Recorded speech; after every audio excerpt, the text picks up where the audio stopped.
आज मैं आपको लिए चलता हूँ लाट। इस वीडियोग्राफी में जो आपको दिखाई दे रहा है ये स्तंभ, ये पत्थर का, एक ही पत्थर का पूरा स्तंभ है। इसको कहते हैं लाट। हिंदी शब्द कोश में लाट का अर्थ होता है मजबूत, विशाल, ऊंचा खंभा यानी स्तंभ।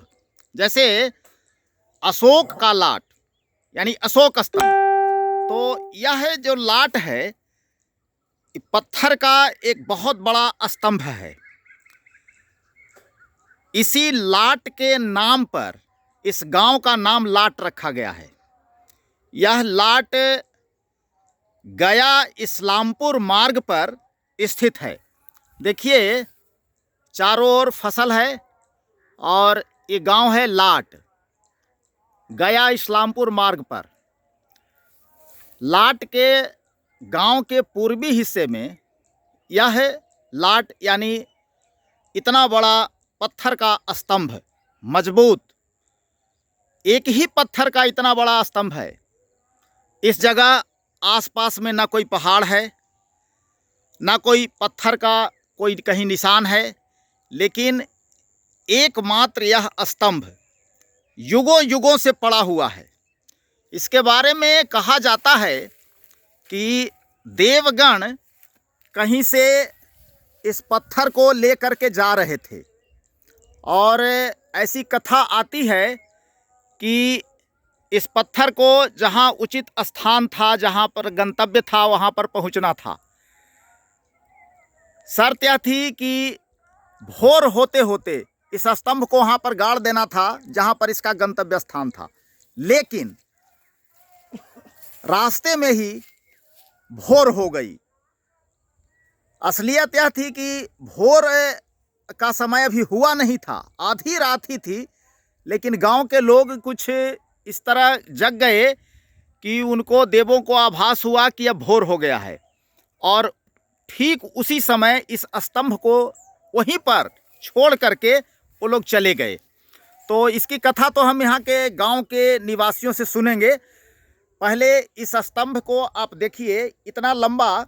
इस स्तंभ की मुख्य विशेषता यह है कि एक ही पत्थर का बना हुआ है और इसमें जो दो लोग ले जा रहे थे उनके सिर का निशान है। देखिए माथे का निशान है इस तरफ, और आप यहाँ से ऐसे आगे चलेंगे पूरे स्तंभ पर तो देखिए उस छोर में आपको लिए चलता हूँ।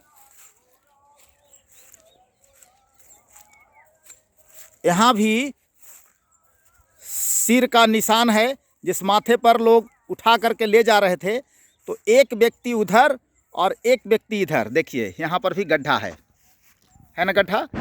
तो ये बताया जाता है कि माथे का निशान है ये, जो सिर पर उठा करके ले जा रहे थे तो दोनों तरफ, दोनों छोर पर माथे का निशान है। और इस पत्थर को, इस स्तंभ को, इस लाट को यहीं छोड़ करके वो लोग चले गए थे। पूरा इलाका अभी हरा भरा खेत, चारों ओर गेहूँ, चना, मसूरी आदि फसल यहाँ पर है उपजा हुआ। देखिए इस लाट के पास नीम का एक पेड़ है।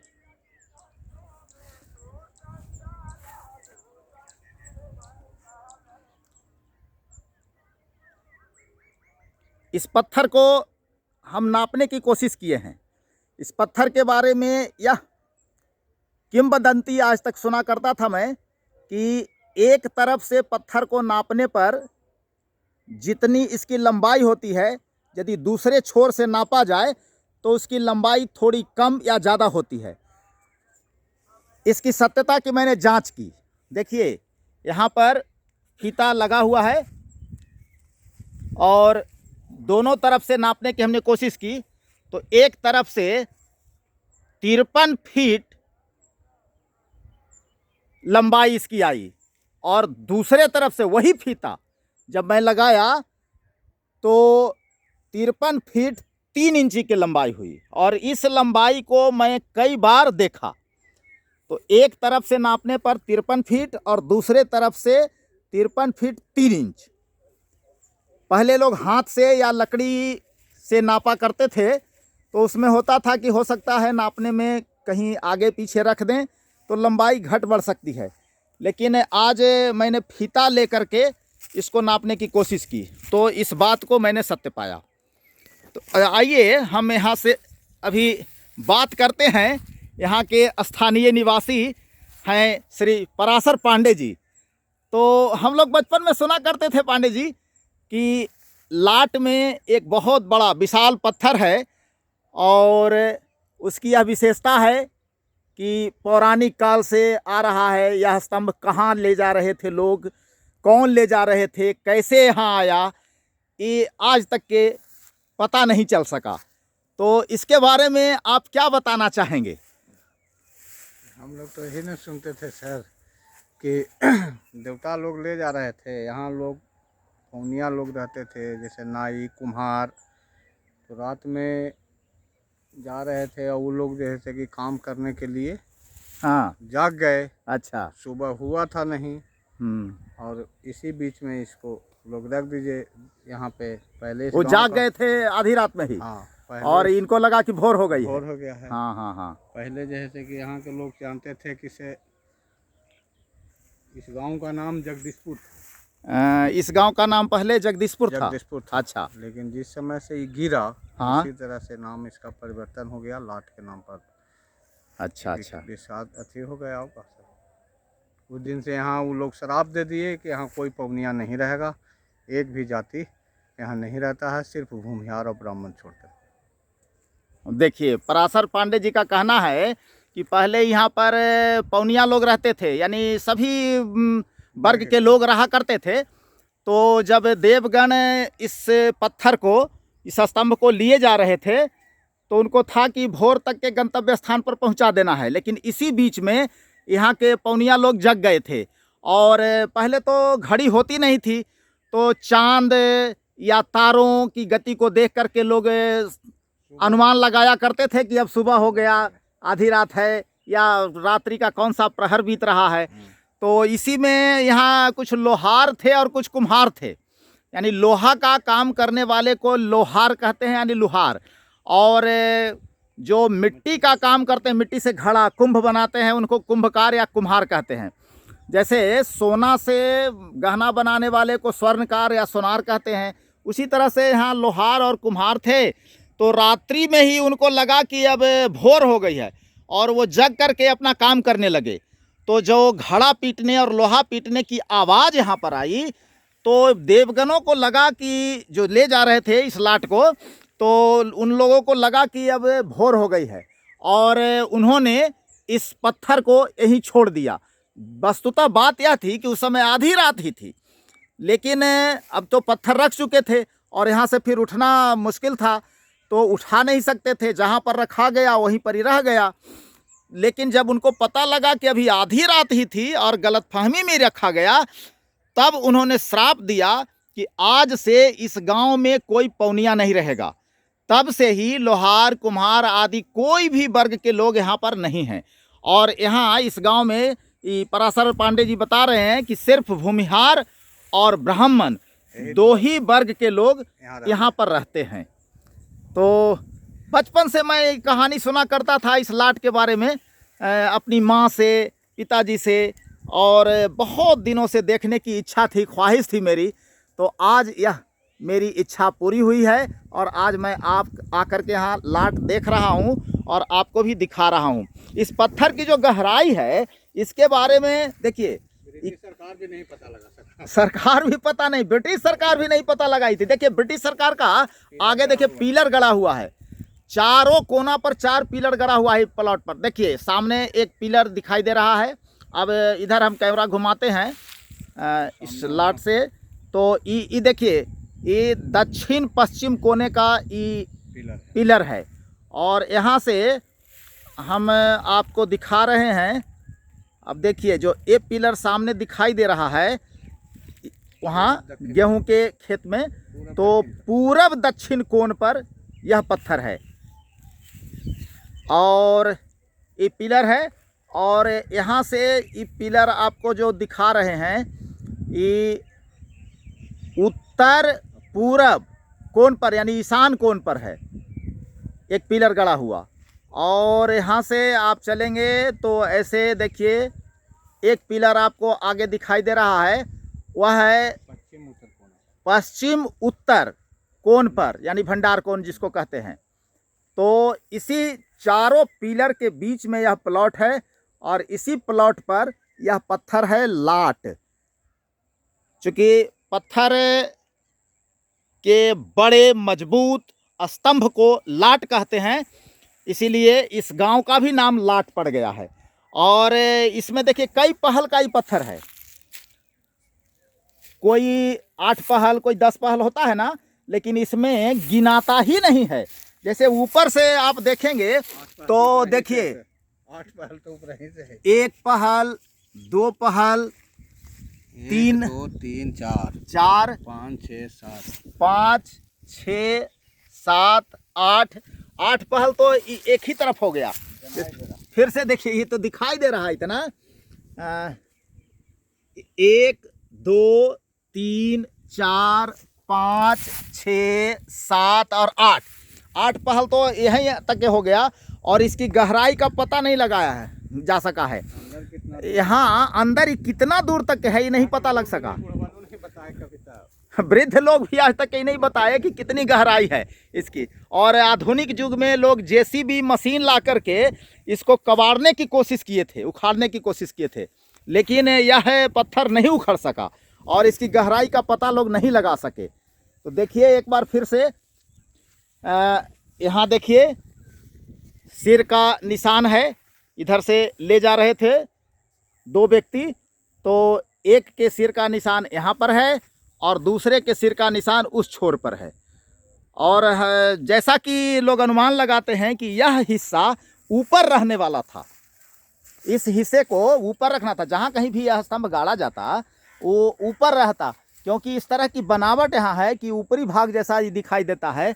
और आगे चलेंगे तो इस तरफ देखिए ये नीचे वाला हिस्सा ये दिखाई दे रहा है।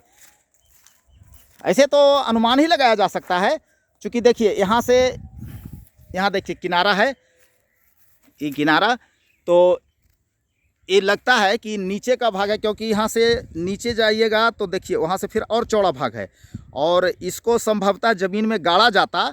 और उसके बाद देखिए यहाँ ये देखिए यहाँ जिसको कुर्सी कहते हैं या प्लिंथ कहते हैं, उस तरह का नक्शा कुछ बना हुआ है। तो ये ज़मीन के ऊपर भाग रहता और यहाँ से ऊपर की ओर स्तंभ ऐसे रहता, जो ऊपरी भाग ये बन जाता। तो यह है लाट गांव का लाट।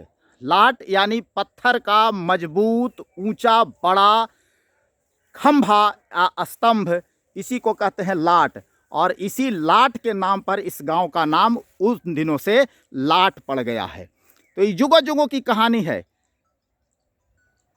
बचपन में कहानी सुना करते थे, परंपरागत कितनी कहानियाँ इससे जुड़ी हुई है। ऐसा भी माना जाता है कि यक्षों का युद्ध ध्रुव के साथ हुआ था। भक्तराज ध्रुव, जिनके पिता थे राजा उत्तानपाद। उत्तानपाद की 2 पत्नियां थी, सुरुचि और सुनीति।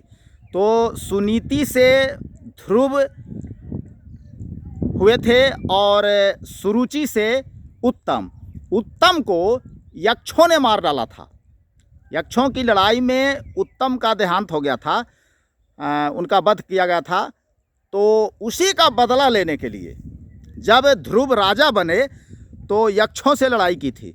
और यह भूमि ऐसा माना, इस भूमि को ऐसा माना जाता है कि यक्ष और ध्रुव की लड़ाई हुई थी, क्योंकि देखिए इस जगह कुछ ही दूरी पर एक गांव है दक्षिणी, जिसका असली नाम था यक्षिणी।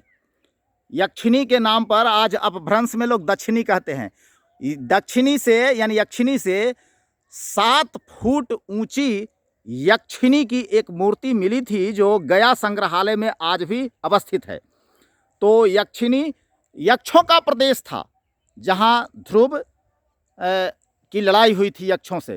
तो ऐसा माना जाता है। कुछ लोग ऐसा भी कहते हैं, धराउत कुछ दूरी पर यहाँ से है, तो कुछ लोगों का मानना है कि धराउत राजा चंद्रसेन के पोखर में गाड़ने के लिए भी ले जा रहे थे इसको, स्तंभ को। अब पता नहीं क्या सच है क्या गलत है, कहाँ यह स्तंभ जा रहा था। विश्वकर्मा कहीं इसको ले जाना चाह रहे थे, अवस्थित करना चाह रहे थे, कुछ बनाना चाह रहे थे, पता नहीं। लेकिन यहाँ दूर दूर तक के पहाड़ का कोई निशान नहीं है, फिर भी यह पत्थर का इतना बड़ा स्तंभ यहाँ पर है, और एक ही पत्थर है, बीच में कहीं जोड़ नहीं है। इस तरह की संरचना संसार में अन्यत्र कहीं नहीं मिलती है, और इसी लाट की भूमि पर हम आज आपको लेकर के आए हैं, और एक बार इस धरती को, इस भूमि को हम नमन करते हैं, भूमि को, क्योंकि यह ऐतिहासिक, पौराणिक और धार्मिक स्थल है। तो इस भूमि को और यहाँ के इसको मैं नमन करता हूँ। देखिए फीता लगाए हुए हैं नापने के लिए, एक तरफ से 53 फीट और दूसरी तरफ से 53 फीट 3 इंच। बार बार फीता को इधर से उधर करके पलट करके हम लोग नापे हैं, कभी आगे से, कभी पीछे से, कभी उधर से फीता लगाए, कभी इधर से फीता लगाए हैं, तो इसकी लंबाई अलग अलग आती है। और इसका जो जड़ का हिस्सा है, देखिए यहाँ से हम इसको नापने की कोशिश करते हैं कि इसकी चौड़ाई कितनी है। देखिए यहाँ से 1, 2, 3 और 4 फीट, 4 फीट इसकी चौड़ाई है। गहराई तो पता ही नहीं चला है कि कितना गहरा है, क्योंकि प्राचीन युग में भी लोग इसको बहुत कोशिश करके हार चुके हैं, और आधुनिक युग में जेसीबी से भी इसको उखाड़ने की कोशिश की गई, लेकिन इसकी गहराई का पता आज तक किसी को नहीं चल सका। लंबाई तो आप सामने देख रहे हैं और चौड़ाई सामने देख रहे हैं। तो यह रिपोर्ट है लाट से, जो बिहार के जहानाबाद ज़िले में लाट गांव में है, हुलासगंज प्रखंड है। यहाँ हुलासगंज में स्वामी रंग रामानुजाचार्य जी का एक स्थान भी है, आश्रम है, जहाँ पर संस्कृत विद्यालय और महाविद्यालय भी है। तो उसके लिए भी प्रसिद्ध है हुलासगंज, और हुलासगंज प्रखंड भी है। तो यह गया इस्लामपुर मुख्य मार्ग पर, जो एकंगर होते हुए पटना भी जाती है सड़क, तो इसी मार्ग पर यह अवस्थित है। इस लाट की भूमि से ये पूरा रिपोर्टिंग आप सुन रहे हैं चित्तरंजन चैनपुरा के माध्यम से। बहुत बहुत धन्यवाद, सबको मेरा नमस्कार।